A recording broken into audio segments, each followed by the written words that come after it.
আসসালামু আলাইকুম সুপ্রিয় দর্শক, আমার চ্যানেলে আসার জন্য আপনাদেরকে অনেক অনেক শুভেচ্ছা ও স্বাগতম। তো ভিউয়ার্স, আজকে মাইক্রোসফট ওয়ার্ড প্রোগ্রামের পার্ট 6 তথা ইনসার্ট মেনুর আন্ডারে টেবিল গ্রুপের সকল অপশান নিয়ে আলোচনা করব। তো আপনি আমার ভিডিওটি না টেনে পুরোটি দেখার জন্য অনুরোধ রইল। আপনি যদি আমার আগের পর্বটি না দেখে থাকলে অবশ্যই দেখে নেবেন। তো চলুন কথা না বাড়িয়ে কাজ শুরু করা যাক। তো আমরা মাইক্রোসফট ওয়ার্ড ফাইলটি ওপেন করলাম। ওপেন করার পর ইনসার্ট মেনুতে ক্লিক করে তার আন্ডারে এই যে টেবিল, এই টেবিলে ক্লিক করলে আমরা এখানে অনেকগুলো অপশন দেখতে পাচ্ছি। তো প্রথমে আমরা এখানে কিছু লিখে নিই, যেমন BAN লেখাটিকে আমরা একটু বড় করে নিই। বড় করার পরে এখন এই লেখাটিকে আমরা সিলেক্ট করার পরে যদি আমরা টেবিলে ক্লিক করলে দেখতে পাবো কনভার্ট টেক্সট টু টেবিল। যদি এখানে আমরা ক্লিক করি তাহলে এটি একটি কলাম এবং একটি রোতে আছে। এখানে ক্লিক করলে এটি এইভাবে আমাদেরকে দেখাবে।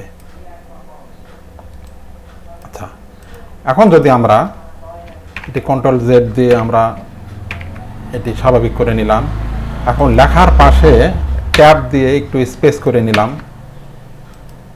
স্পেস করে নিয়ে আমরা যদি লেখাটিকে সিলেক্ট করে আবার ইনসার্ট মেনুতে ক্লিক করে টেবিল গ্রুপের আন্ডারে কনভার্ট টেক্সট টু টেবিলে যদি ক্লিক করে এখান থেকে আমরা যদি 4 দিয়ে ওকে করি তাহলে লেখাটিকে 4টি কলামের ভিতরে দেখাবে। এভাবে করে আমরা লিখে আমরা কাজটি করতে পারি। আচ্ছা, Ctrl+Z দিয়ে আমরা দেখে আসলাম। এখন আমরা দেখব যে ইনসার্ট মেনুর আন্ডারে টেবিলের অন্য গ্রুপ, যেমন ড্র টেবিল। আমরা যদি ড্র টেবিলে ক্লিক করি, ক্লিক করে আমরা এইভাবে করে কিন্তু একটা টেবিল আঁকতে পারি, বা এইভাবেও আমরা একটা টেবিল আঁকতে পারি, এবং ইরেজার দিয়ে আমরা এইভাবে করে আবার মুছেও দিতে পারি। এভাবে করে আমরা মুছে দিতে পারি।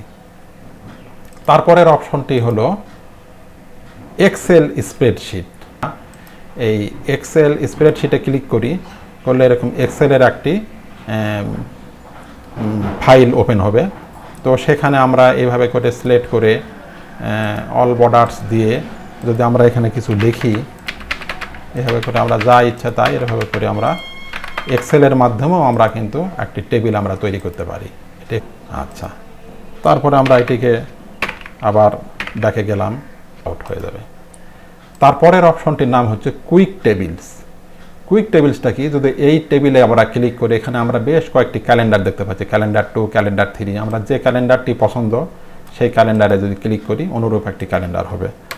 আবার যদি আমরা আর একটা ক্যালেন্ডার যদি আমরা পছন্দ করি, এখান থেকে যদি আমরা নিচে এসে যদি এই ক্যালেন্ডারটাকে যদি আমরা ক্লিক করি তাহলে এরকম একটা ক্যালেন্ডার আসবে। আমরা ইচ্ছে করলে এখানে আমরা আমাদের মতন করে যে কোনো শব্দ এখানে আমরা লিখতে পারি, যে কোনো সংখ্যা এইভাবে আমরা বসাতে পারি। ঠিক আছে? তো এটি হলো টেবিল গ্রুপের কুইক টেবিলসের কাজ। তো না চাইলে আমরা এটিকে সিলেক্ট করে কাট করে দেব, তাহলে ওইটি কাট হয়ে যাবে, আউট হয়ে যাবে। এরপর আমরা দেখব ইনসার্ট টেবিলস। এতক্ষণ আমরা দেখলাম যে এই অপশনের মাধ্যমে করা। যদি আমরা ইনসার্ট টেবিলে ক্লিক করে আমরা আমাদের মতন করে সংখ্যা ইচ্ছা মতো নিতে পারি। যেমন এখানে আছে কলামসের সংখ্যা আমরা সাপোজ দিলাম 7টা, রো দিলাম 5টা দিয়ে যদি আমরা ওকে করি তাহলে এখানে এরকম একটি টেবিল তৈরি হবে। তো সেই টেবিলটাকে বাম পাশের এই লাইনটিকে ধরে আমরা এরকম করে টেনে, কার্সর এরকম হলে টেনে আমরা ছোট করতে পারি। আবার এটিকে চাইলে এইভাবে টেনে আমরা বড় করতে পারি, ছোট করতে পারি আমাদের মতো করে। তারপরে এখানে আমরা এইভাবে করে সংখ্যা লিখতে পারি। আচ্ছা, তারপর আমরা না চাইলে আবার এটিকে ক্লিক করে আমরা আউট করে দিতে পারি। এখন দেখব, আচ্ছা, এরপরও আমরা এখান থেকে আমরা যদি এইভাবে সিলেক্ট করি, এইভাবে সিলেক্ট করেও আমরা টেবিল তৈরি করতে পারি। তো টেবিল তৈরি করার পর এখন আমরা চাইলে এই টেবিলটিকে আবার আমরা এডিটিং করতে পারি। যদি আমরা টেবিল সিলেক্ট করে যদি আমরা এই ডিজাইনে ক্লিক করি বা লেআউটে ক্লিক করে আমরা এখান থেকে আমরা কলাম সিলেক্ট করতে পারি।